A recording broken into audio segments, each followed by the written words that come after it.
Legal, começou. Então, bom, mas antes da gente ler, como tradicionalmente a gente faz, vamos fazer uma oração para a gente começar, né? Pedir a Deus que fale conosco hoje. Paizinho, em nome de Jesus, eu quero agradecer ao Senhor pela oportunidade, o privilégio que a gente tem de se reunir pessoalmente, Senhor. Já os últimos 2 estudos a gente não teve a oportunidade de se reunir, e é muito gostoso, Senhor, a gente estar juntos. Tivemos a oportunidade de conversar um pouco, matar saudade, tomar um café, ter esse tempo, Senhor, juntos, que é enriquecedor, Senhor. Agora nós vamos abrir a Sua palavra e queremos pedir ao Senhor que fale conosco, Senhor. Ministra o nosso coração, abre o nosso entendimento, os nossos ouvidos, para ouvirmos aquilo que vem da Tua parte para as nossas vidas, aquilo que o Senhor quer nos dar a conhecer. Ministra aos nossos corações. Eu quero Te agradecer, ó Pai, cada vida que está aqui nessa tarde, que se dispôs, que se deslocou, alguns até de mais longe, Senhor. Eu me sinto muito honrado, Senhor, de ter o privilégio de me reunir com todos esses que aqui estão, e que o Senhor particularize essa palavra na vida de cada um deles, ó Pai. Fala também com aqueles que não tiveram a oportunidade de estar aqui, que terão acesso ao vídeo que será colocado depois na rede social, Senhor, para que cada um possa ouvir a Sua voz. É o Senhor que nós queremos ouvir e não outro, Senhor. Então nós Te pedimos isso e já Te agradecemos no nome de Jesus. Amém. Então o texto, para a gente começar, Mateus 4, eu coloquei lá no grupo Mateus 4, 23 e 24, mas eu vou estender aqui até o final do capítulo aqui. Tá? Mateus 4, 23 até o final do capítulo 4. E o texto nos diz o seguinte: Jesus foi para a Galiléia, ensinando nas sinagogas deles, pregando as boas novas do reino e curando todas as enfermidades e doenças entre o povo. Notícias sobre ele se espalharam por toda a Síria, e o povo lhe trouxe todos os que sofriam de vários males e tormentos, endemoniados, loucos e paralíticos, e ele os curou. Grandes multidões o seguiam, vindas da Galiléia, Decápolis, Jerusalém, Judéia e da região do outro lado do Jordão. Então, é interessante que aqui nós, nesse primeiro momento, nós vamos falar do episódio 3 da segunda temporada, assim, usando como pano de fundo o episódio 3 da segunda temporada da série The Chosen, né, que nós estamos usando como pano de fundo, e o nome do episódio é Mateus 4, 24, que é exatamente o centro aqui do que nós lemos, dizendo que as notícias a respeito de Jesus haviam se espalhado para a Síria, tinham chegado na Síria, tão distante, né? Levando em consideração que nós estamos falando de algo que aconteceu 2000 anos atrás, em que há 40, 30 anos atrás, meus pais são nordestinos, a gente ia para o Ceará e para a Paraíba todo ano porque o telefone era algo difícil, era difícil de espalhar notícia assim. Então, estou falando de 40 anos, né? Então a gente ia para matar saudade porque não conseguia se falar, o único meio era carta. 2000 anos atrás, a notícia chegou lá na Síria, de tudo que Jesus estava operando. E aqui a gente está bem no comecinho do Evangelho e a notícia está se espalhando. Né? E o episódio se chama Mateus 4, 24 porque foca nessa questão da cura. E aí o episódio aqui, ali os 15 primeiros minutos, eles acontecem num dia em que a população está fazendo fila.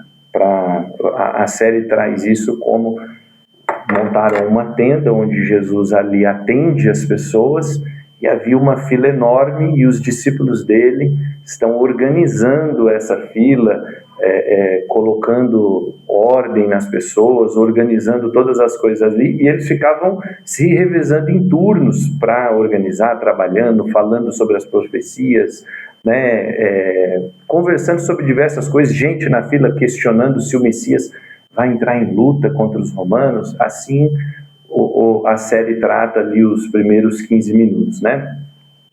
E aí, depois desses 15 minutos iniciais, num dado momento, tem um negócio muito interessante já no começo para a gente refletir a respeito, né, que eu falei aqui um pouquinho antes. O que acontece nesse episódio a gente não tem na narrativa bíblica, exceto os milagres que Jesus está realizando e que nós não vemos, né? Nós vemos toda a organização dos discípulos, mas a gente não vê os milagres acontecendo. Mas tem muita coisa rica, como eu disse, e num dado momento, o Tiaguinho, ele está conversando ali com Tomé e ele está achando ruim, porque as pessoas estão crendo só porque Jesus está realizando curas. E aí ele faz uma pergunta muito intrigante. Será que se não tivesse curas, essas pessoas estariam aqui? Aí aqui a gente tem que fazer uma pergunta para nós mesmos. Você não precisa responder uma retórica, mas a pergunta é: o que te leva a Jesus Cristo? O que te mobiliza a Jesus Cristo? É o desejo de uma cura? É talvez a melhora da saúde emocional? E, gente, é importante a gente dizer que essas coisas não são más em si mesmas, tá? Não são ruins. Desejar ter uma melhor saúde emocional, desejar ser cura, tudo isso é muito bom, né? Ou será que achar o cônjuge ideal, perfeito? Aí vai ser difícil até dar resposta. Boa. É verdade. Né? Ou talvez ter aquele trabalho. Nossa, perfeito, esse trabalho me prende. Ou a expectativa de um crescimento material, uma prosperidade. Ou ele. Quem ele? Jesus. Ou ele, só ele, por ele mesmo. O que nos leva a Jesus? O que te leva a Jesus? O que nos mobiliza a ele? Eu tenho algo aqui, e aí eu já quero convidar para ler o segundo texto, João 6. Quem tiver com Bíblia, acompanha. Quem não tiver, não tem problema, a gente vai fazer a leitura aqui. João capítulo 6, versículo de número 66, a gente vai ler do 66 ao 69. 66, 66. Se você juntar, deu 666, né? Mas 666 é bom. O texto diz o seguinte: daquela hora em diante, muitos dos seus discípulos voltaram atrás e deixaram de segui-lo. Jesus perguntou aos 12: vocês também não querem ir? Simão Pedro lhe respondeu: Senhor, para quem iremos? Tu tens as palavras da vida eterna. Nós cremos e sabemos que és o Santo de Deus. O texto aqui, para contextualizar o que estava acontecendo aqui, Jesus, aqui no capítulo 6 do Evangelho de João, ele fez um discurso muito duro ali para os judeus. Era um discurso duro, difícil. E aí, 6,66 diz que as pessoas começaram a ir embora. As pessoas não suportaram aquele discurso duro vindo de Jesus. E as pessoas começaram a ir embora. Jesus vira para os discípulos e fala para eles assim: vocês não querem pegar carona, aproveitar aí também? Pode ir, não tem problema não. Vocês não querem aproveitar carona e ir também? E aí Pedro traz essa resposta aqui, que é uma das respostas que a mim pessoalmente fala muito de perto, é uma das mais incríveis. Ele diz assim: Senhor, para quem iremos? Só tu tens as palavras da vida eterna. Eu estou aqui, não é... O Senhor pode falar o que o Senhor quiser, o mais duro que for. O Senhor pode não realizar milagres, o Senhor pode não me dar nada. Eu estou aqui por sua causa. Porque tu tens as palavras da vida eterna. Estou aqui por sua causa. Eu já sei que tu és o Filho de Deus, o Santo de Deus. Eu não estou interessado em outras coisas. Eu estou aqui por sua causa, Senhor. Eu quero ficar aqui. E ele continua por ali. É só para a gente refletir. Por quê? Porque aí é essa questão que o episódio... mas essa coisa do Tiaguinho e o Tomé não está na Bíblia. Mas tem uma outra coisa que está na Bíblia que conversa com isso que foi colocado. e traz essa pergunta: o que é que te traz a Jesus? O que é que te mobiliza a Jesus? A gente poderia parar aqui, fechar, vamos tomar café, ir embora para casa e levar essa pergunta, porque essa é uma pergunta que a gente tem que levar para dentro do coração. Mas tem muita coisa para a gente conversar, né? Mas não podia deixar passar batido essa provocação inicial, e fica como uma pergunta para você responder dentro do seu quarto, quando você estiver conversando com ele, sozinho, sozinha, aí você conversa com ele. Porque o episódio continua, e após tudo isso vem o anoitecer, e Jesus está lá, anoitece, e Jesus está lá, né? E os discípulos se reúnem ao redor de uma figueira, e aí eles jantam. Após o jantar, eles começam a conversar sobre suas próprias vidas, né? E aí tem 3 coisas aqui que eu achei muito interessantes da gente aproveitar. Uma é que todos que estavam ali, apesar de seguidores de Jesus, eles têm suas dúvidas, questionamentos, pensamentos inúteis às vezes, angústias. Então, fica muito claro que, porque é parte da nossa caminhada, a gente ter dúvidas, ter questionamentos, e a gente pode levar isso para ele. A gente pode se achegar a um amigo e falar: como é isso com você? Eu achei isso muito bonito na série, né? Não é pelo fato de nós seguirmos a Cristo que a gente tem tudo tão claro. As coisas vão se clareando no caminho. Em dados momentos a gente tem uma série de dúvidas, e não tem problema nenhum a gente ter questionamentos, compartilhar com aquele que caminha conosco aquela nossa dúvida, angústia que a gente sente, né? Tem um outro aspecto, segundo, que é quando Maria fala do nascimento de Jesus. E ela fala assim, que quando viu aquele bebê indefeso nos braços dela, necessitando de cuidados, ela falou assim: eu achei que eu imaginava algo diferente, e aí eu olho um Deus que está ali nos meus braços, vulnerável e indefeso. Ela usa essas palavras ali na série, né? Isso é relevante porque isso fala da humanidade de Jesus. No primeiro século houve uma seita que dizia que Jesus não veio em carne, Jesus não foi humano. Não, isso é mentira. Jesus foi completamente humano, né? E eu achei isso muito significativo, para que a gente não tenha dúvida da completa, total e irrestrita humanidade de Jesus, o Deus que encarnou e viveu entre nós, né? E aí a última e mais relevante é uma cena que foi causada por uma discussão muito calorosa, que Pedro levantou essa discussão, e ele se junta com André, o irmão dele, e aí eles vão para cima de Mateus, começam a questionar Mateus, começam a falar da vida pregressa de Mateus, né? Tentando trazer as escolhas erradas que Mateus fez lá atrás à tona. E Pedro fala assim: nem vem me pedir, eu nunca vou te perdoar. Não quero saber, eu não vou te perdoar. Para quem assistiu o episódio novamente, ou assistiu, talvez se lembre disso. Ele falou: eu não vou te perdoar.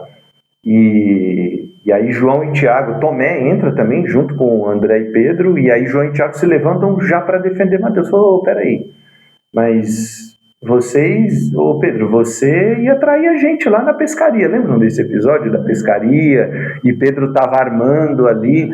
Você ia trair a gente, você se esqueceu disso? Por que você é melhor do que o Mateus? E aí a coisa esquenta a tal ponto que ele se levanta e fala: pronto, agora vão sair na mão mesmo, agora eles vão para a via de fato. De repente, quando a coisa está quente, pegando fogo, parece que eles vão sair na mão. Lá vem Jesus. Tinha encerrado os trabalhos, lá vem Jesus caminhando, cansado, desgastado, arrebentado, moído. Ele passa, diz: boa noite. Vai para a tenda dele para descansar, tira os chinelos assim, lava os pés, começa a agradecer a Deus por aquele dia e vai se deitar. E Maria vai lá ampará-lo, assim, ele cansado, desgastado, ver se ele precisa de alguma coisa. E os discípulos começam a se olhar um para o outro. Como que, o que é que a gente está fazendo com essa discussão?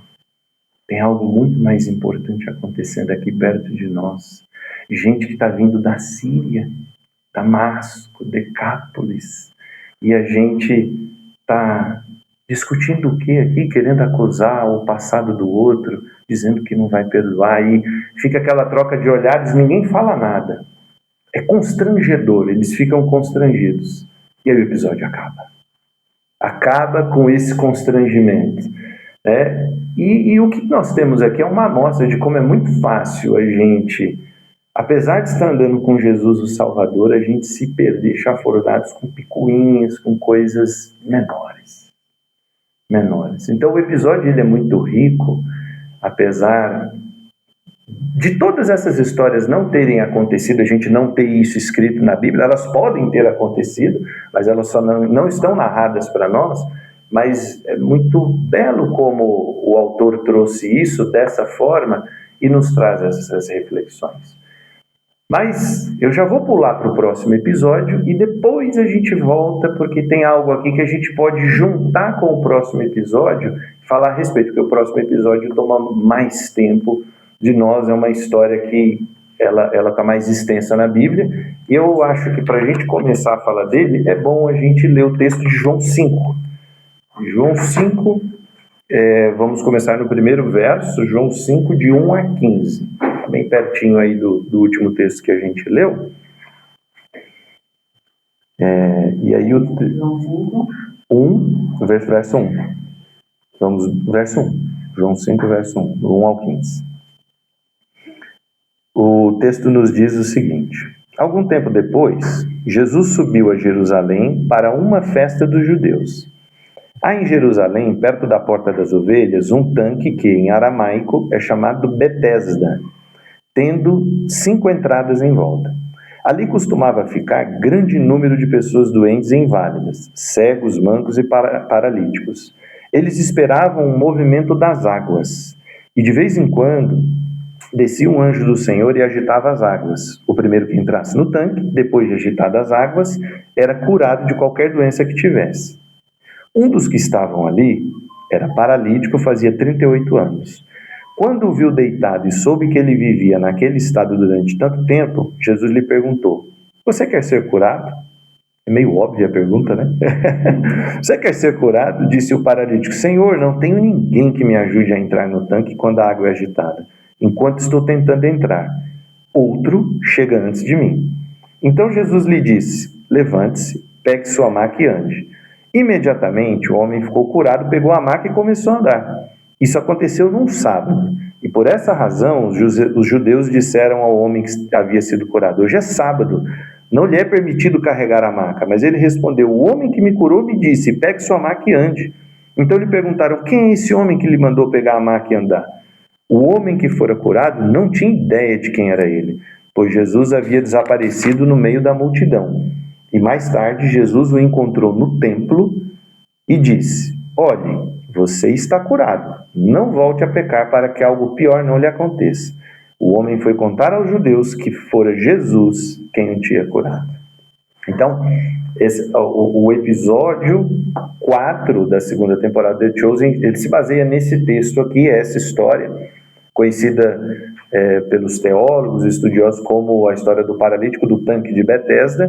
E aí os 11 minutos iniciais da série mostram a suposta vida do paralítico antes da paralisia, né? Uma vida normal, uma criança que vivia, brincava, corria e vivia a vida como uma criança. E aí ele caiu de uma árvore, ficou paralítico, estava brincando, ficou paralítico.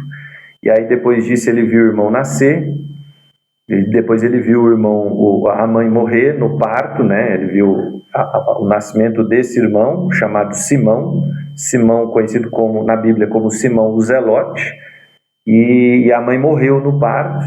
E depois ele viu o pai morrer, e aí ficaram só ele e o irmão. E ele era muito ligado, o irmão, mas o irmão o deixou para seguir a seita dos Zelotes, e ele, abandonado, foi para o tanque de Betesda.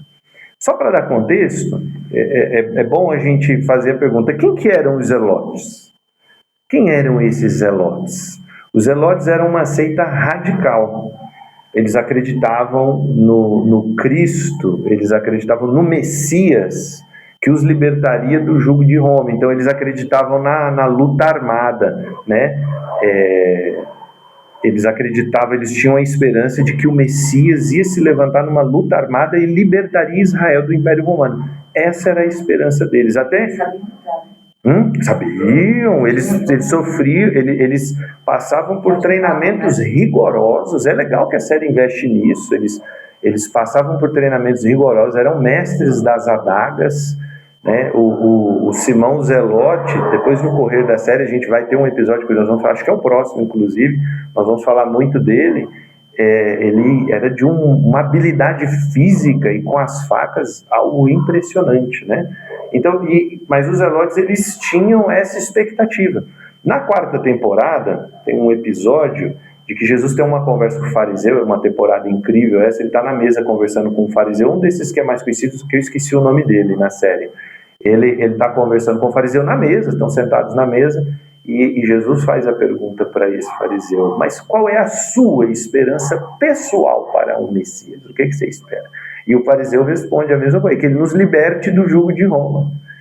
Havia muita essa expectativa sobre o Messias, mas era uma expectativa errada. Hoje, a gente conhecendo a história, olha para trás, nós sabemos, era uma expectativa errada. E às vezes a nossa expectativa pode estar errada. Alguns se abrem, têm uma expectativa errada por algum tempo a respeito do Messias, e se abrem para ouvir e alinhar a sua expectativa à expectativa correta.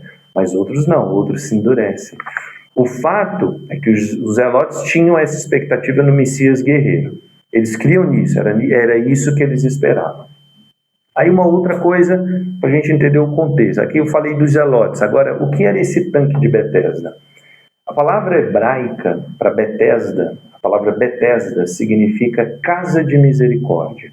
Então era um tanque que o pessoal entendia como uma casa de misericórdia, né? Eles chamavam assim o povo daquela época, né? O local onde esse tanque ficava é onde é hoje a igreja de Santa Ana, em Jerusalém. Santa Ana, em Jerusalém. Em 1888, eu estava pesquisando sobre isso, eles fizeram uma descoberta, os arqueólogos, de fragmentos aí do tanque de Betesda, de material arqueológico da existência do tanque de Betesda, onde hoje está essa igreja de Santa Ana, em Jerusalém, né? Então isso comprova arqueologicamente a existência do tanque de Betesda, né? E eu fui ler aqui sobre os comentaristas. Os comentaristas são unânimes em dizer que havia uma crença judaico-romana que corria naquela época de que o tanque de Betesda era um lugar místico de peregrinação, né? A gente viu aqui, as pessoas daquela época acreditavam que um anjo vinha, a gente leu isso aqui, que um anjo vinha chacoalhar a água, e aí o primeiro corre lá, então é uma disputa, né? Como se Deus estivesse promovendo uma disputa, mas isso era uma crença popular da época. Não é que um anjo ia lá, não, era uma crença que existia, que corria entre as pessoas e fazia com que as pessoas acreditassem nisso. E aí, teólogos e estudiosos acreditam muito mais, porque haviam curas de fato ali, mas acreditam muito mais na condição medicinal das águas que haviam ali no tanque de Betesda. A gente estava falando aqui no café um pouquinho antes, que nós moramos em Poços de Caldas.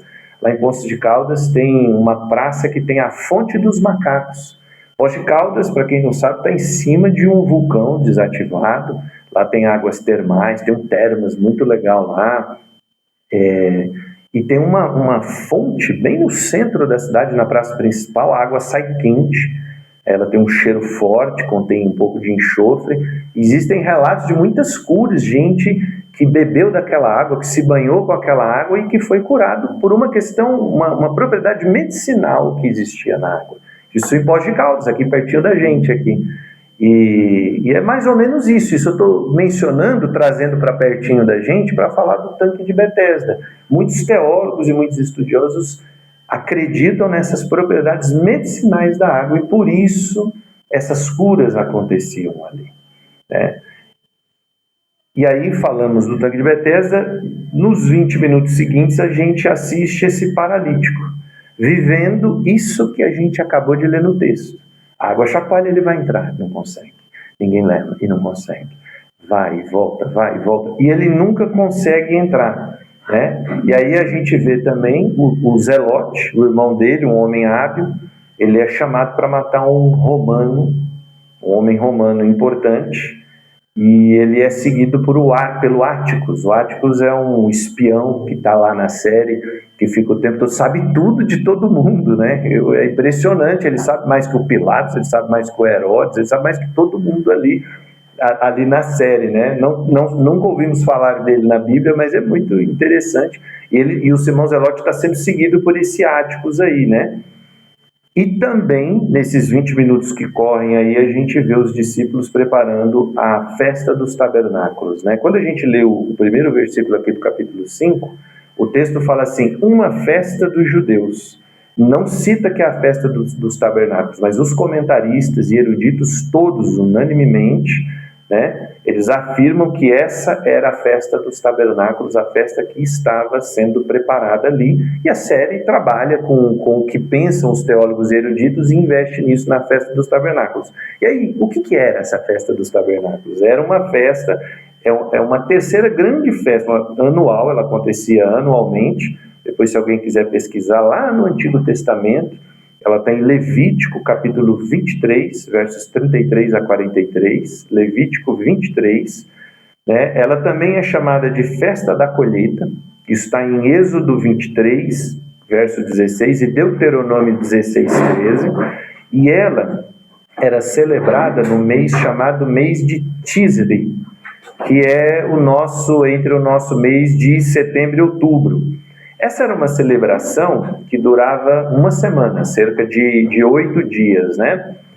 E durante esse período, como que era celebrada essa festa? As pessoas deixavam as suas casas e elas faziam cabanas do lado de fora com ramos de árvores. Anderson, mas por que eles faziam isso? Para relembrar a peregrinação de Israel. A gente precisa ir lá para o Antigo Testamento, porque Deus liberta Israel, a gente vê essa história em Êxodo, e Deus caminha com o povo israelita 40 anos no deserto até levá-los à Terra Prometida. Nesses 40 anos eles viveram em cabanas.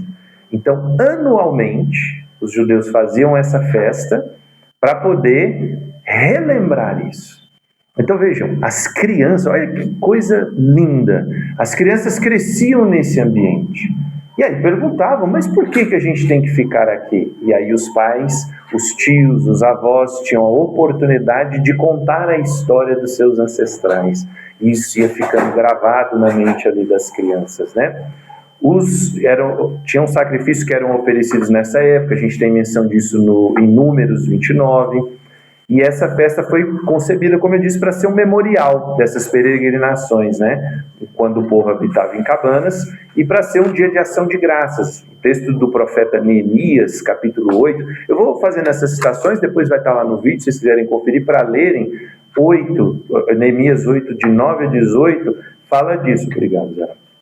Fala disso, dessa ação de graças pela colheita que estava sendo. Então, era essa festa, esse era o momento que eles estavam vivendo, fazendo a celebração dessa festa, né? Depois os judeus começaram a introduzir alguns ritos aí à festa original, mas esse era o contexto que eles viviam. O principal era esse rito, esse memorial daquilo que os seus antepassados, os seus pais haviam vivido, né? E aí eles estão dentro de uma cabana, jantando com Jesus, estão ali os discípulos, vivendo ali essa festa dos tabernáculos, e aí Jesus se vira ali para Pedro e João e fala, amanhã eu vou visitar alguém lá em Jerusalém e quero que vocês chamem Mateus para ir com a gente. Isso vai fazer bem para o Mateus. Então vem vocês dois e o Mateus junto.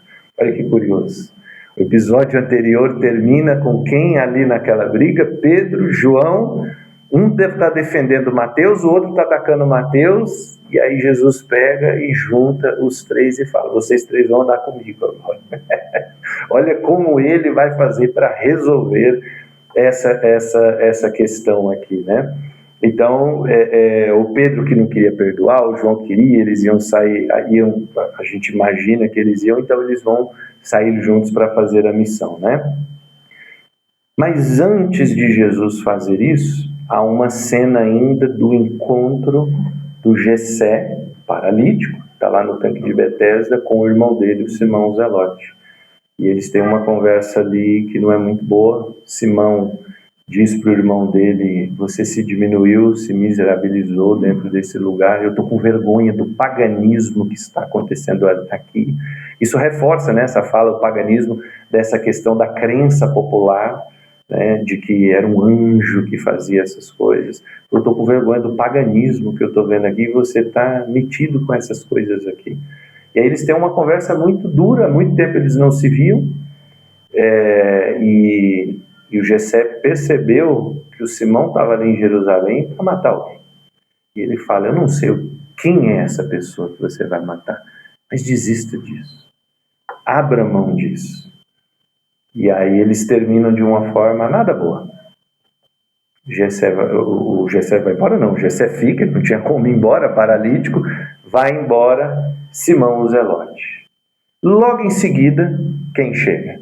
Jesus de Nazaré, Pedro, João e Mateus. Eles chegam ali no tanque de Betesda, e aí eu acho que é o momento da gente voltar para o texto e vamos falar do texto, né? Os versos 1 e 2 do texto aqui, que nós lemos, vamos lendo o texto, acho que para a gente ir recordando, né? Mateus 5, eu vou lendo e vou comentando, né? Mateus 5, 1. Algum tempo depois, Jesus subiu a Jerusalém para uma festa dos judeus. João 5. João 5, ele falou Mateus. Aí eu falei Mateus? Perdão, desculpa. É João 5, então desculpa, gente, eu falei errado. É o mesmo texto, agora nós vamos voltar a ele, João 5, verso 1. Vou ler novamente. Algum tempo depois, Jesus subiu a Jerusalém para uma festa dos judeus. Há em Jerusalém, perto da Porta das Ovelhas, um tanque que em aramaico é chamado Betesda, tendo 5 entradas em volta. Então, nós falamos a festa e o tanque. Então, é da festa dos tabernáculos e o tanque, a casa chamada Casa de Misericórdia, que tinha uma piscina bem grande lá dentro, era bem grande mesmo, né? E esse era o tanque de Betesda. Então a gente tem o verso 3, ali costumava ficar um grande número de pessoas doentes e inválidas, cegos, mancos e paralíticos. Eles esperavam um movimento das águas, ou seja, é um lugar de gente sofredora. O tanque era um lugar de gente que sofria, de gente sofredora. É aquele lugar que a gente não quer ir, que dificilmente a gente quer ir. É um lugar triste, é um lugar que pouca gente se dispõe a ir a um lugar desse.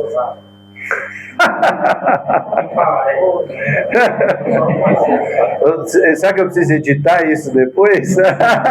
Pode deixar. O senhor usa as quem? Tem autoridade para falar.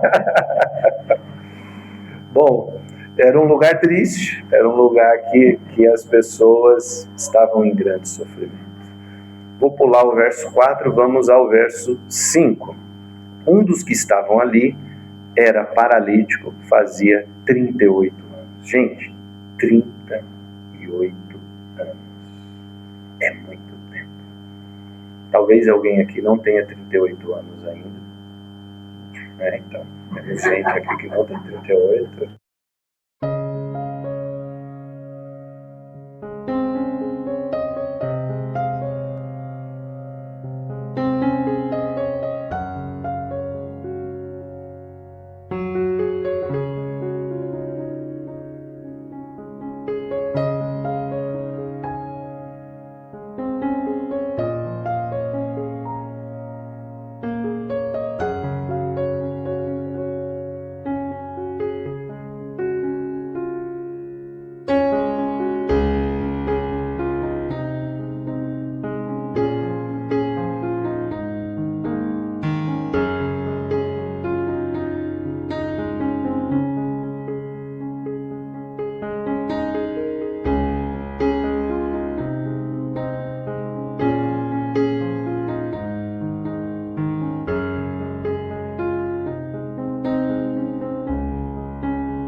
Não, mas eu liguei aqui então. Não tem problema, eu liguei aqui. Mas o seu coração está longe de mim. Em vão me adoram, seus ensinamentos não passam de regras ensinadas por homens. Olha, Jesus pega um texto da Escritura para dizer para eles que a tradição oral são ensinamentos de homens. Vocês negligenciam os mandamentos de Deus e se apegam às tradições dos homens. E disse-lhes: vocês estão sempre encontrando uma boa maneira de pôr de lado os mandamentos de Deus, a fim de obedecerem às suas tradições. Pois Moisés diz: honra teu pai e tua mãe, e quem amaldiçoar seu pai ou sua mãe terá que ser executado. Mas vocês afirmam que se alguém disser a seu pai ou sua mãe: qualquer ajuda que vocês poderiam de receber de mim é corbã, isso é, uma oferta dedicada a Deus, vocês desobrigam de qualquer dever para com seu pai ou sua mãe. Assim vocês anulam a palavra de Deus por meio da tradição que vocês mesmos transmitiram. E fazem muitas coisas como essa. Então Jesus está dando um exemplo de como eles quebram o mandamento da Escritura para cumprir a tradição. Então Jesus está denunciando: a tradição ficou mais importante para vocês do que a Escritura. Vocês começaram a se perder no meio do caminho. Jesus chamou novamente a multidão para junto de si e disse: ouçam-me todos, entendam isso. Não há nada fora do homem que nele entrando possa torná-lo impuro. Ao contrário, o que sai do homem é o que torna ele impuro. Se alguém tem ouvidos para ouvir, ouça. Depois de deixar a multidão e entrar em casa, os discípulos lhe pediram a explicação dessa parábola. Será que vocês também não conseguem entender? Perguntou-lhes Jesus. Não percebem que nada que entre no homem pode torná-lo impuro? Porque não entra em seu coração, mas no estômago, sendo depois eliminado. Ao dizer isso, Jesus declarou puros todos os alimentos. E continuou: o que sai do homem é o que o torna impuro. Pois do interior do coração dos homens vêm os maus pensamentos, as imoralidades sexuais, os roubos, os homicídios, os adultérios, as cobiças, as maldades, o engano, a devassidão, a inveja, a calúnia, a arrogância e a insensatez. Todos esses males vêm de dentro e tornam o homem impuro. Aqui eu estou pegando um exemplo de um texto de como Jesus, o que eu disse, ele confrontava essa tradição, porque os judeus criaram isso, imputaram isso dentro da religião e começaram a dar mais valor a essa tradição deles do que a Escritura em si. A interpretação dela, que era a interpretação humana deles, passou a ter muito mais valor do que a própria Escritura. Então, começa que eles reclamam, aqui nesse texto que nós lemos, que os discípulos não seguem a tradição. Aí Jesus, a gente comentou, faz uma acusação a eles de que eles estão dando mais valor à tradição oral, mostram que eles estão quebrando o 5º mandamento. Aí no verso 13, Jesus diz em outras palavras que, esse é só um exemplo, mas há outros, vocês fazem muitas outras coisas como essas, nós lemos aqui em Marcos. E aqui mostram que os fariseus ensinam uma religiosidade exterior, que está preocupada com os ritos. Está preocupada com rituais, com a participação nos ritos e nas atividades, porque eles vêm falar com Jesus para dizer assim: por que os seus discípulos não seguem? Por que eles não são igual aos outros? Por que eles não cumprem os ritos e atividades religiosas? Então, eles não estão preocupados com outra coisa que não o cumprimento do rito em si, né? Mesmo que isso negligenciou e entre em oposição à palavra de Deus. Você tem que cumprir meu rito. Ah, mas isso é... Não, você tem que cumprir meu rito. É o rito que manda. E a tradição oral levava sempre para o rito. E aí Jesus, nesse exemplo que está aqui, mostra que o alimento, porque eles queriam que fosse cumprir um rito, ele não era um mal em si mesmo. O mal vem de dentro do coração, vem do seu interior. E aí a gente começa a entender o quê? A pergunta que Mateus fez. Aí eu quero voltar, que eu queria dar esse exemplo de quanto eles valorizavam a tradição oral, que a gente consegue ler aqui em Marcos, e como Jesus confrontava isso. E aí a gente volta para o texto e começa a entender a pergunta de Mateus, lá na série. Mas há uma proibição da Torá de que o homem carregue a maca, não sabe? Não há uma proibição. mas há na tradição oral. Há na tradição oral. E aí a gente vai para o verso 11, deixa eu voltar lá em João capítulo 5, para a gente continuar lendo o texto, que é o texto central, né? No verso 11. Porque o que acontece? Os fariseus repreenderam ele no verso 10 e a gente entra no verso 11. Mas ele respondeu: o homem que me curou me disse, pegue a sua maca e ande. O que o homem havia entendido? Ele falou, não é possível. Esse homem que veio aqui e me curou depois de 38 anos é Deus. Ele entendeu que ele estava diante de Deus. Ele não sabia dizer quem era. Ele estava ali na angústia dele. E foi libertado. E quando ele é libertado, Jesus sai rapidamente. Ele não conseguia. Ele olhava para lá e falava, não, mas é só Deus que opera um milagre desse. Se vocês lembrarem lá do episódio de Nicodemos, e a gente leu isso e falou, Deus fala, ninguém pode fazer isso que o Senhor faz se não for da parte de Deus. E o paralítico teve esse entendimento na hora e fala, não, aí ele entendeu. Para fazer um milagre desse, ele tem que ser da parte de Deus, é Deus. E ele falou que eu podia carregar a maca, então eu peguei a maca e andei. Nem pensei em tradição. Se ele falou que eu podia, eu peguei a maca, fui embora, fui adiante. Né? Essa é a forma como ele explica isso para aqueles que estavam perguntando. Aí temos o verso 12. Então lhe perguntaram, quem é esse homem? Quem é ele que lhe mandou pegar a maca e andar? Pronto, abriram uma investigação. Uma investigação será aberta contra Jesus de Nazaré. Quem é? Preciso saber quem é. Me conte, me diga. E depois ele contou, né, quem era o homem. Mas eu quero saber. Não sei quem é o homem, não sei. Ele veio aqui, saiu, né? Mas uma investigação será aberta contra Jesus. Agora, eu falei da tradição oral. Eles tinham uma série de coisas que eles colocavam na tradição oral, como proibição do sábado. E quando a gente lê os evangelhos, Mateus, Marcos, Lucas e João, todos eles, você vai ver Jesus tendo confrontos com os fariseus por conta do sábado diversas vezes. E tudo isso por causa da tradição oral, não da Escritura. Então, o que a Escritura fala sobre o sábado? Acho que a gente precisa pensar nisso. Aí eu quero convidar vocês, a gente vai lá no Antigo Testamento, livro de Êxodo, segundo livro da Bíblia, Êxodo capítulo 20, para que a gente veja, para que a gente leia o que a Bíblia fala a respeito do sábado. Qual é a ordem de Deus a respeito do sábado? Capítulo 20, verso 8. Nós vamos começar no verso 8. O texto nos diz o seguinte: Lembra-te do dia de sábado para santificá-lo. Trabalharás 6 dias e nele farás todos os seus trabalhos. Mas o 7º dia é o sábado dedicado ao Senhor, o teu Deus. Nesse dia não farás trabalho algum. Nem tu, nem teus filhos ou filhas, nem teus servos e servas, nem teus animais, nem os estrangeiros que moram em suas cidades. Pois em 6 dias o Senhor fez os céus e a terra, o mar e tudo que neles existe. Mas no 7º dia descansou. Portanto, o Senhor abençoou o 7º dia e o santificou. Então, qual que é a ordem que a gente vê aqui em Êxodo lá atrás? Aqui nós estamos lendo 10 mandamentos, gente. Essa ordem do sábado está dentro dos 10 mandamentos.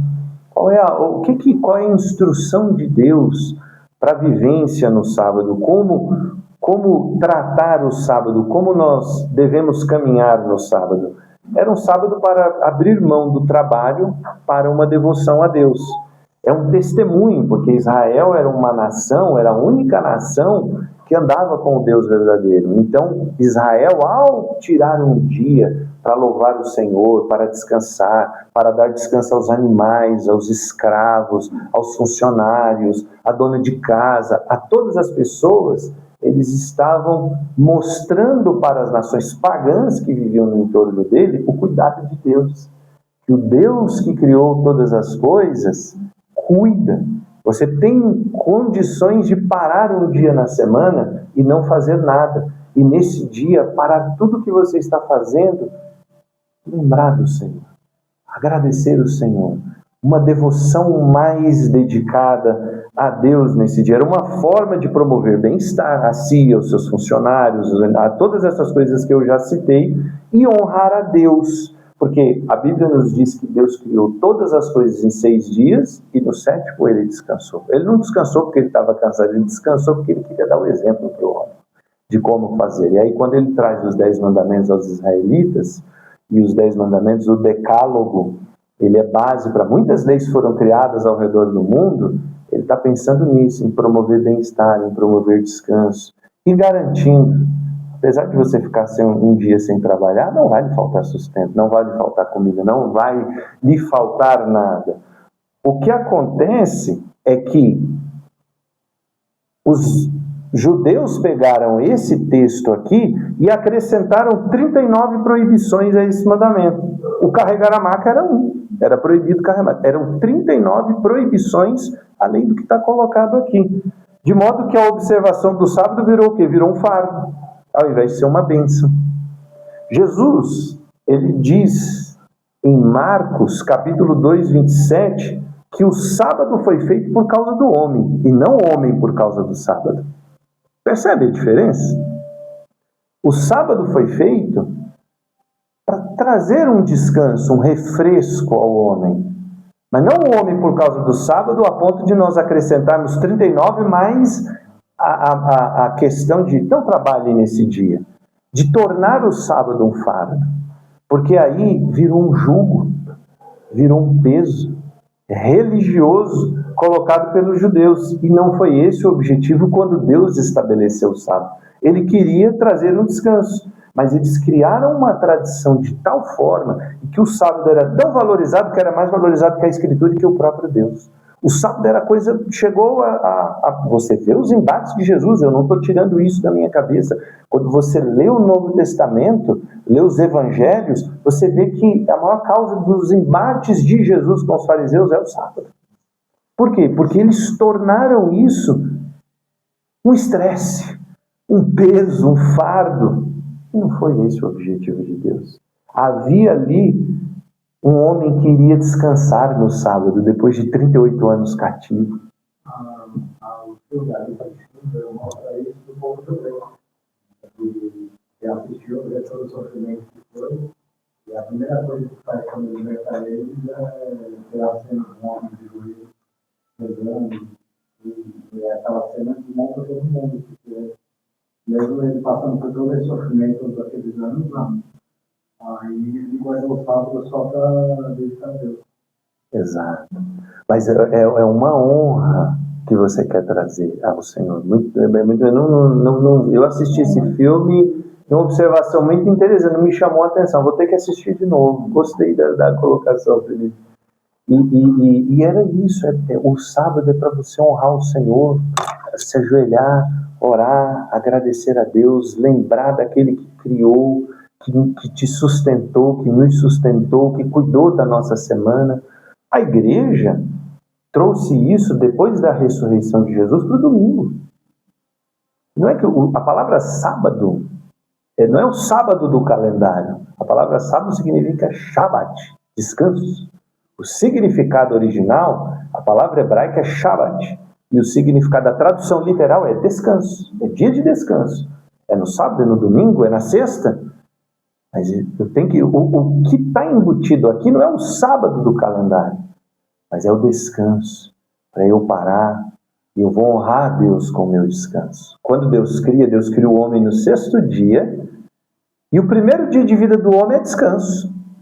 Porque ele vive no 7º dia da criação. É o primeiro dia de descanso. Deus criou e fala, vamos descansar. Do que, Senhor? Vamos ficar comigo. Vem ficar comigo, vamos contemplar o que eu fiz aqui. Eu estou fazendo uma paráfrase aqui da criação, mas criei. E agora, Senhor? Vamos sentar. Imagina, nos dias da nossa ansiedade aqui, na geração ansiosa que a gente vive. Senhor, é agora o que eu vou fazer? Não, vamos descansar, vamos ficar juntos. Vamos. Não é tédio, Senhor. Não, é que vamos andar juntos. Vamos contemplar isso aqui. Já sabia, gostar de provar de você para frente. Exatamente. Exato. Descansa antes, né? Então, o sábado é descanso.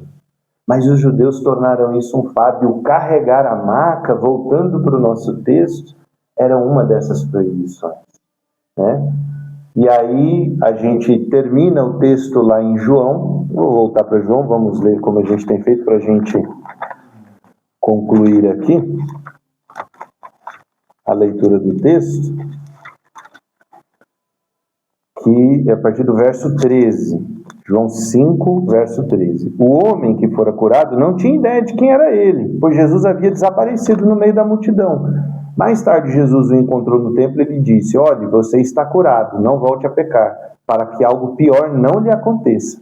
O homem foi contar aos judeus que fora Jesus quem o tinha curado. Então, a gente fecha isso dizendo, entendendo aqui que o homem identificou Jesus e aí ele correu, ele ficou com medo, né? Porque eram as autoridades do tempo dele.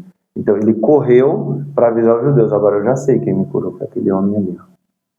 É Jesus de Nazaré é o nome dele. Vocês podem ir lá falar com ele.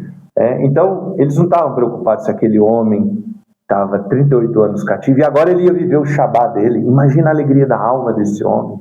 Uma alma em descanso, uma alma em festa, uma alma feliz, porque ficou 38 anos cativo, crendo numa crença popular.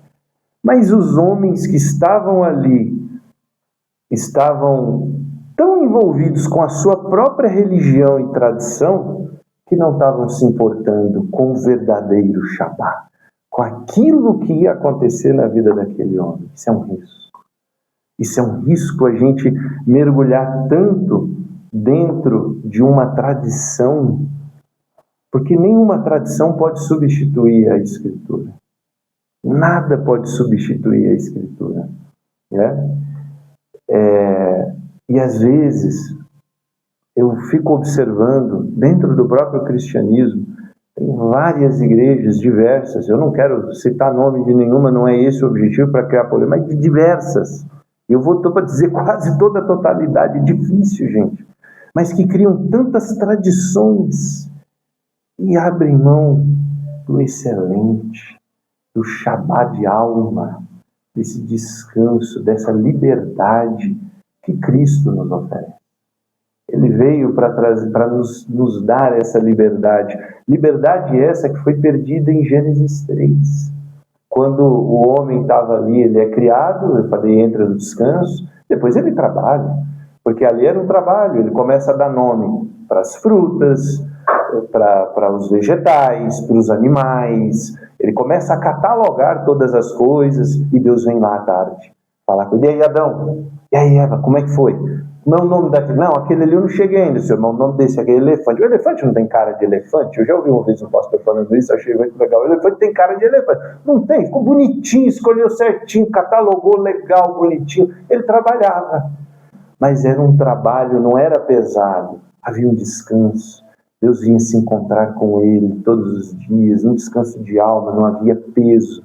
Aí a serpente vem, faz uma proposta, o homem cai e sai do espaço de descanso.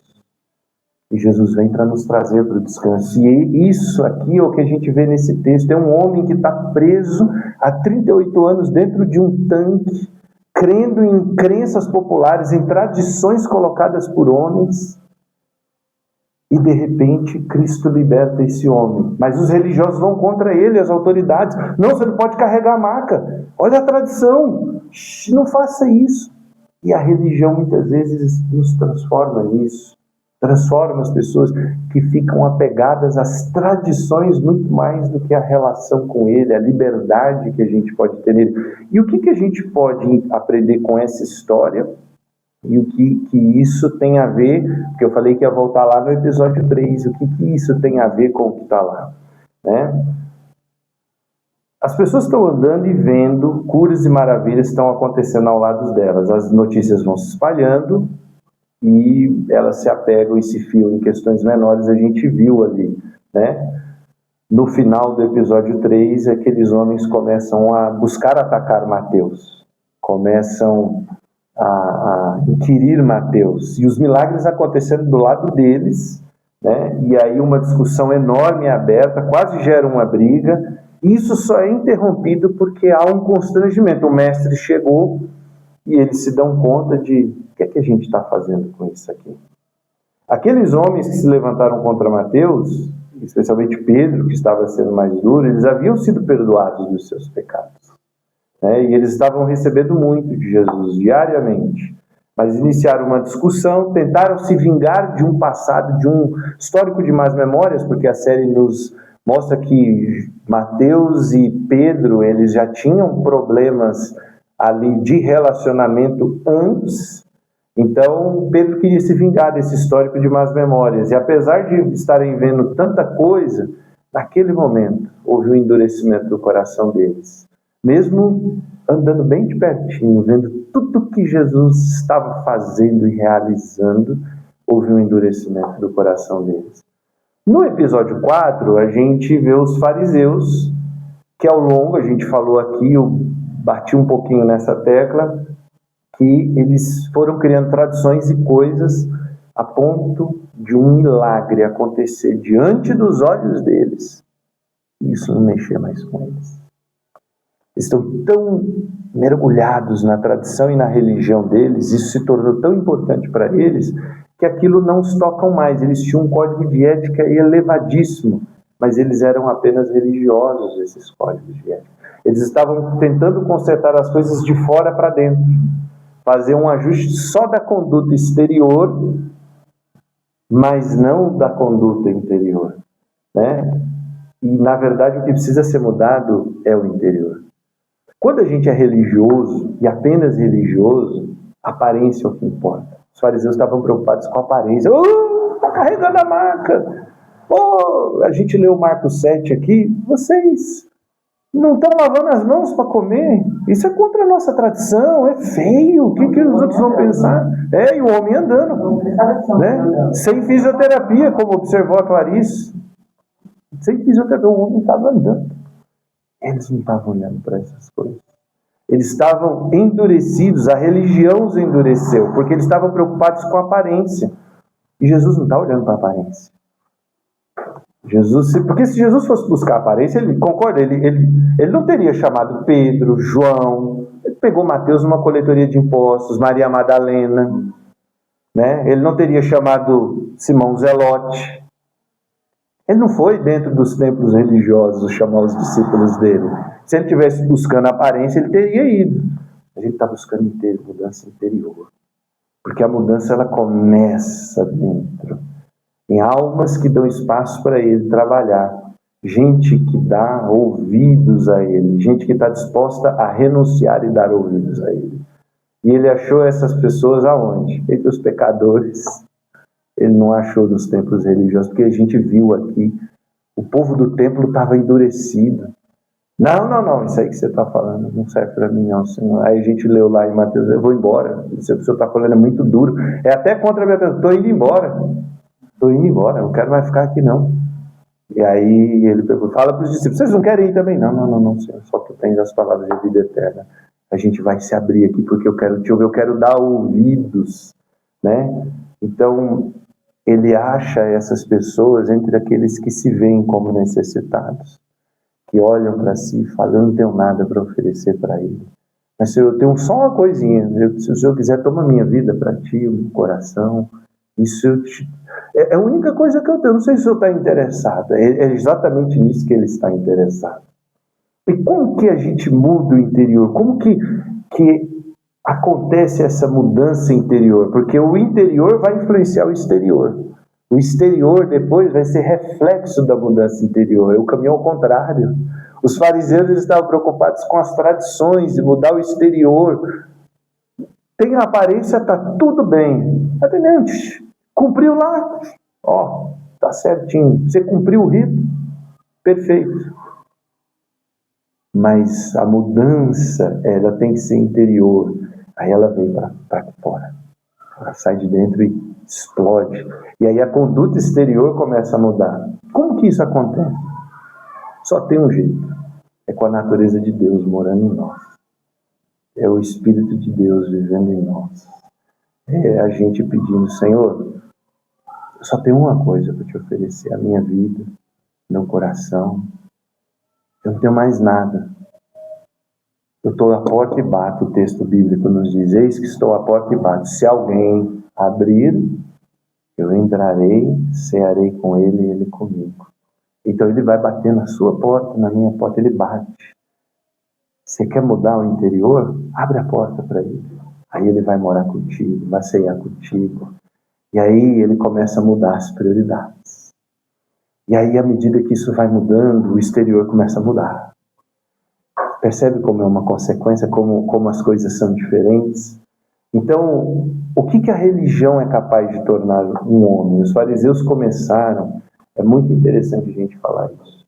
Os fariseus, quando começaram, eles começaram como um movimento de resistência aos costumes pagãos. Foi um movimento muito bom. Tinha muito costume pagão no 2º século antes de Cristo. Eles se levantaram, se juntaram e criaram essa seita dos fariseus como uma resistência aos costumes pagãos e preservação da lei, da palavra, da escritura. Olha, o objetivo era maravilhoso. Pouco a pouco, eles começaram a adicionar coisas. E a tradição, e começaram a adicionar. E foram desviando-se da natureza da qual eles propuseram criar, de proteger as escrituras, foram se afastando disso, foram colocando proibições, legalismos, foram se distanciando, e aí foram endurecendo o coração. E aí chegam nesse ponto de um milagre acontecer diante deles. Estou nem aí. Eu estou preocupado se você está carregando a maca. Isso é o que a religião faz. Então, como que a gente pode fazer para se proteger disso? É com uma vida de oração, de intimidade com Ele. A Bíblia nos diz, eu acabei de citar, que Deus ia lá no Éden para ter um relacionamento com Adão e Eva. A Bíblia nos diz que no dia que eles caíram, era na virada do dia, no fim da tarde, que Deus estava chegando lá. E o texto nos mostra que isso era um hábito. Deus vinha sempre ali. É assim. Era o relacionamento. E aí, Adão? É falando do seu jeito, falando com ele. Porque é essa vida. E você, Anderson, mas eu não sei orar bonito. Não, ele quer ouvir do seu jeito. Você fecha a portinha lá do seu quarto, ele deu essa orientação e fala do seu jeito. Senhor, está embaçado aqui. Hoje está difícil, Senhor. Aquele cidadão lá no trabalho, eu vou dizer para o senhor, viu? Olha, ainda bem que eu não tenho uma arma, viu, senhor? Porque senão eu tinha feito besteira hoje. Obrigado, o senhor não me deu uma arma. Fala do seu jeito. Coloca do seu jeito. Coloca com as suas palavras. Dia após dia. Dia após dia. É uma relação aberta com ele. É um caminhar. Não precisa de religião. É andar nu diante dele. A Bíblia nos diz, quando lá no Éden, antes da queda, Adão e Eva estavam nus e não sentiam vergonha um do outro e nem de Deus. Deus vinha lá e eles estavam nus e não tinha vergonha. A primeira coisa que aconteceu quando eles perderam a inocência, quando eles caíram, foi ficar com vergonha e cobrir a nudez. O que é que Deus quer? Deus quer que a gente fique nu diante dele. O que é ficar nu diante de Deus? Então eu vou entrar no meu quarto e tiro a roupa? Não. Coloca a tua vida toda, sem reserva. Não tem de esconder nada de Deus. O que Adão e Eva tentaram fazer foi esconder as coisas de Deus. E o que Deus quer é que você saia de trás da moita, que eu e você, a gente saia, coloca tudo diante dele. Mas eu tenho vergonha, que eu fiz um negócio aqui que eu não tenho coragem. Deus, ele já sabe, porque os olhos dele estão em todos os lugares. Mas ele quer a tua sinceridade de chegar diante dele e fala, coloca, diz, né? E aí a gente tem ele como companheiro o tempo todo, convidando ele para participar de cada detalhe da nossa vida. A pergunta que eu quero fazer, já partindo para o encerramento, é: Deus pode visitar todos os aspectos da sua vida? Ele quer entrar em todos. Te garanto isso. Eu estou buscando andar com ele há 25 anos e eu te garanto que ele quer entrar em todos. Ele quer ver todas as suas gavetas, ele quer entrar em todas as suas reuniões de negócio, de família, ele quer ver as coisas que você vê na internet, o que você mexe na IA, nos papos que você tem com amigos, ele quer estar junto, quer com quem você se relaciona. Se ele chegar agora, qual seria? Se ele entrasse aqui agora, cada um ia procurar um espaço, um de nós aqui, eu já estou facinho aqui, eu vou para debaixo da mesa aqui, né? Cada um vai buscar um espaço ou cada um vai, Senhor, vem cá que eu quero expor tudo diante do Senhor aqui, né? Ou ele pode fazer parte do seu cotidiano. Porque tem uma coisa, eu estou falando assim, fala com ele como o homem que você é, porque ele disse isso a Jó. O Jó passa, as pessoas leem só o capítulo 1 e 2 de Jó, pula tudo e vai lá para o final depois, mas é maravilhoso o livro de Jó. E Jó vai se queixando. Jó sofreu demais. É um livro maravilhoso de se ler. E quando chega lá no final, Deus aparece para ele, tem uma coisa maravilhosa que Deus fala para ele. Fala comigo como homem que tu és.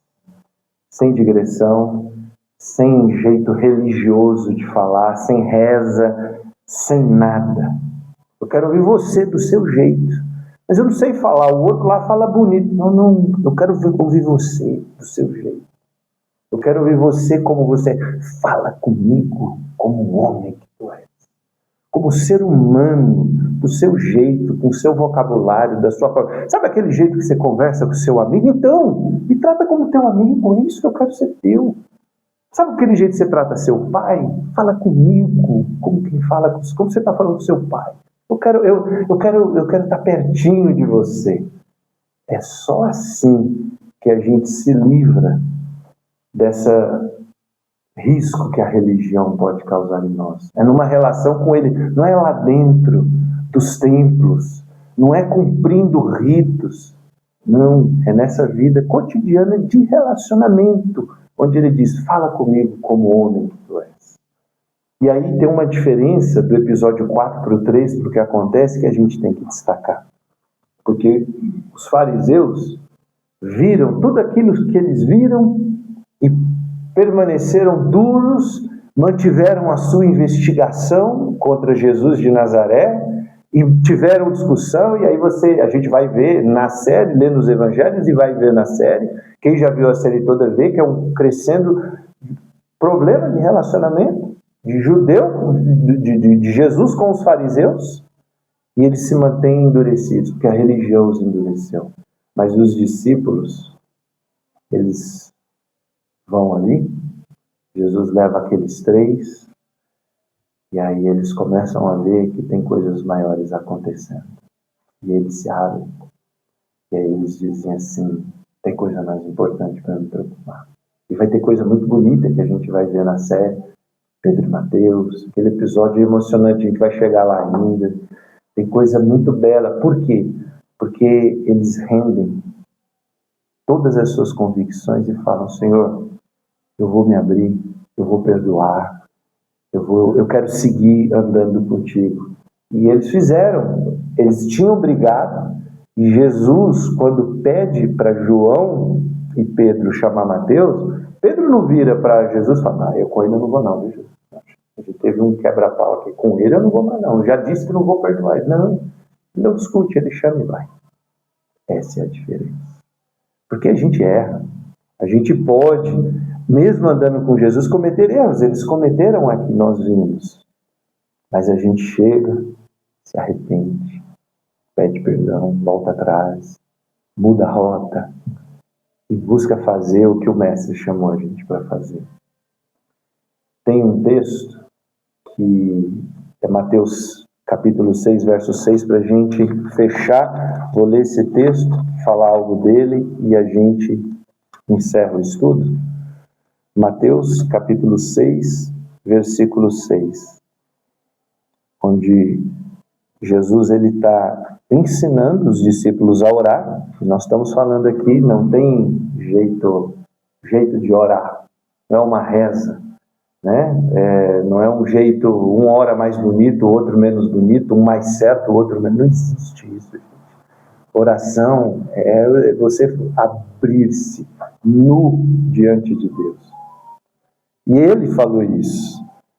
A gente arremata lendo Mateus 6,6 que diz, mas quando você orar, vá para o seu quarto, feche a porta e ore a seu pai que está em secreto.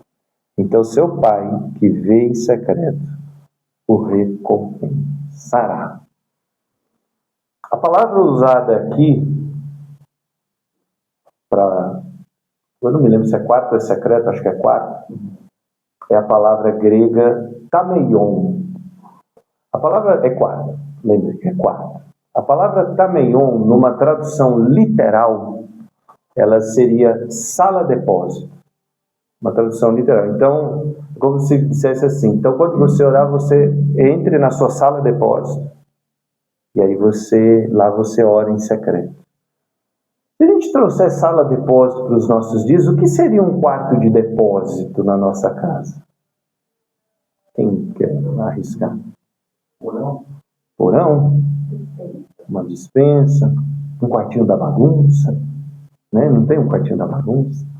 E o que a gente põe no porão, na despensa?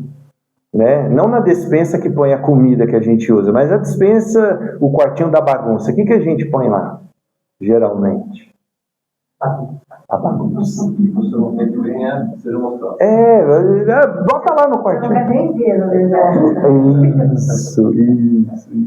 Não leva para você falar. Isso. Aí Jesus vem visitar a nossa casa. Aí quando alguém vem visitar a nossa casa, lá na nossa casa, a gente tem lá um quartinho lá que a gente vai enfiando bagunça, cheio de caixa, a gente não abre lá não. É que eu não estou sem espaço para pôr. Aí a gente apresenta a casa para alguém. Aqui tem uns quartos. Aqui é o quartinho da bagunça, vou nem abrir, viu? Tá Vixe, deve ter até bicho aí. De vez em quando eu acho um lá. Não vou nem abrir, viu? Aí Jesus vai na nossa casa. A gente vai mostrando, mas ele quer entrar no tameion, na bagunça. Por quê? Porque a gente não quer que ninguém veja, a gente não quer, nem a gente quer ir lá ver. É lá que ele quer limpar. Sabe por quê? Porque a gente acumula muita coisa que a gente não precisa. Na nossa casa, mas no nosso coração. Quando você entrar para orar, o ficar nu é isso. É você colocar o coração, sabe aquilo que você não precisa carregar. Aquela mágoa, aquela angústia, aquela dor, dia após dia. Aí você entra na presença dele, aí ele diz assim, fala comigo como homem que tu és. Eu quero entrar no teu tameion hoje, no quartinho da bagunça. Tem coisa aí que você não precisa carregar. Eu sei que tá. Mas eu quero que você abra para mim, eu não vou arrombar. Eu quero que você abra para mim. Ele não perguntou para o paralítico, você quer ser curado? Lógico que ele quer ser curado, ele sabia. Todo mundo sabia, mas ele queria ouvir do paralítico. Ele quer ouvir da gente. O que está no seu tameion? Ele quer entrar lá. E é assim, abrindo o tameion, que aí a vida começa a mudar de dentro para fora. É assim, é numa relação com ele. Por quê? Porque aí ele vai morar, ele vai limpar o tameion, o quartinho da bagunça, né? Ele vai limpar o que não precisa. E de vez em quando a gente insiste em pôr mais coisas lá dentro. Anderson, tá na hora de voltar lá no tameion, eu tô achando que tem coisa demais lá, vamos lá? Vamos lá limpar de novo. Essa é a caminhada com ele. E aí a vida vai mudando, as coisas vão ficando diferentes. E aí a religião, ela não nos endurece a gente viver dessa forma. Então é esse o ensinamento que esses episódios nos trazem, porque eles mostram o comparativo de quem vive de forma tão religiosa a ponto de não abrir mão de suas convicções. E eu quero te investigar daquele que anda com ele e percebe, eu estou preocupado com picuinha demais. Senhor, vem visitar o meu tameion aqui comigo, o meu quartinho da bagunça. Eu quero te abrir aqui coisas que de fato eu não preciso delas. Mas eu preciso da sua ajuda para limpar esse quartinho. E ele faz. Amém? Bom, vamos fazer uma oração para a gente encerrar e depois, se tiver